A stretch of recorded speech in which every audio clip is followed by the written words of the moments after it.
4.3 O captain my captain chit chat and margin questions.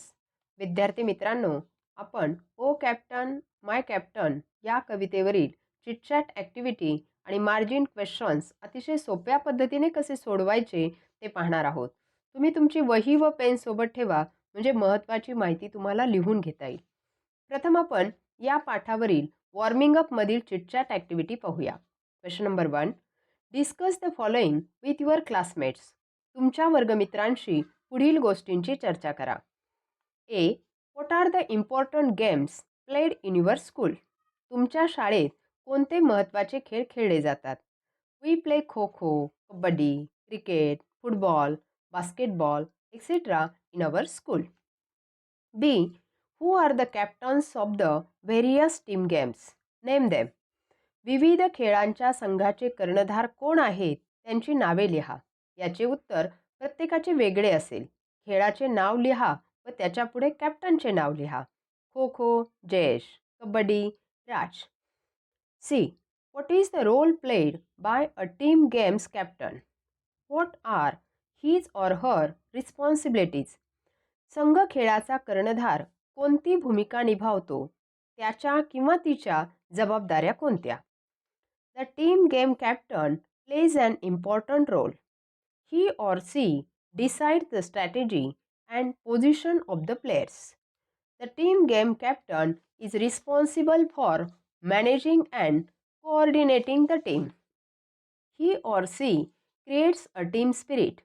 A captain encourages the players. D. What is the role of a captain of a ship? What are the responsibilities of a captain of a ship? एखाद्या जहाजाच्या कप्तानाची भूमिका काय असते? जहाजाच्या कप्तानाची जबाबदारी काय असते? A captain of a ship plays an important role. He is the person in charge of the ship. He is responsible for the entire management of the ship. He gives orders to the different crew members. He decides the speed and direction of the ship. चला पुढील प्रश्न पाहूया. In pairs find as many meaningful words as you can from the following grid within 5 minutes. खाली दिलेल्या अक्षरसमूहामधून 5 मिनिटांमध्ये जेवढे अर्थपूर्ण शब्द शोधता येतील तेवढे शोधा. You can find words horizontally and vertically. उभ्या किंवा आडव्या पद्धतीने तुम्ही शब्द शोधू शकता. Hint. The words are related to battles और बॅटलशिप्स. हिंट काय दिली आहे, तर हे शब्द लढाईशी किंवा लढाऊ जहाजाशी संबंधित आहेत. For example soldier, achievement, scale. तुम्ही जर 5 मिनिटांमध्ये 5 ते 6 शब्द बनवले तर तुमची अचिव्हमेंट ॲव्हरेज म्हणजे सर्वसामान्य श्रेणी. 7 ते 9 शब्द बनवले तर गुड चांगली श्रेणी. 10 ते 12 शब्द बनवले तर व्हेरी गुड खूप चांगली. 13 ते 15 शब्द बनवले तर एक्सलंट उत्कृष्ट. आणि 16 पेक्षा जास्त शब्द बनवले तर जिनियस अलौकिक बुद्धिमत्ता. आता ही श्रेणी तुम्ही जेवढे शब्द बनवताल त्यावर अवलंबून राहील. काही शब्द दिले आहेत. ब्रेव, अँकर, voyage, navigation, victory, battle, sailor, martyr, cruise, salute, compass, funeral, steer, soldier, board, map. चला आता या कवितेवरील मार्जिन क्वेश्चन्स पाहूया. Question number 1. What is the location of the battleship. लढाऊ जहाजाचे स्थान कोठे आहे? The location of the battleship is near the port. Question number 2. How are the people waiting to welcome the captain of the ship. जहाजाच्या कप्तानाचे स्वागत करण्यासाठी लोक कशा प्रकारे वाट पाहत आहेत? The people are eagerly waiting to welcome the captain of the ship.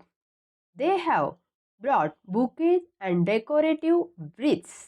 They are sounding the bugle. They are shouting with joy. They are waving their country flag. Question number 3. Why is the speaker filled with grief? कवितेचा निवेदक दुःखी का आहे? The speaker is filled with grief because though the ship has returned victorious, his captain lies dead on the deck. चला शेवटचा प्रश्न पाहूया. Question number 4. In what state does the captain lie on the deck? डेकवर कप्तान कोणत्या अवस्थेत आहे? The captain lies fallen cold and dead on the deck. His lips are pale and still. He is unable to see or feel any sensation. आता तुम्हाला या कवितेवरील chitchat activity आणि मार्जिन क्वेश्चन्सची उत्तरे कशी लिहायची हे चांगल्या प्रकारे समजले असेल. यातील सर्व उत्तरे तुमच्या वहीत सुंदर हस्ताक्षरात लिहून काढा व त्याचे वाचन करा. ओके, तुम्ही सर्वजण आनंदी राहा आणि महत्त्वाचे म्हणजे अभ्यास करत राहा.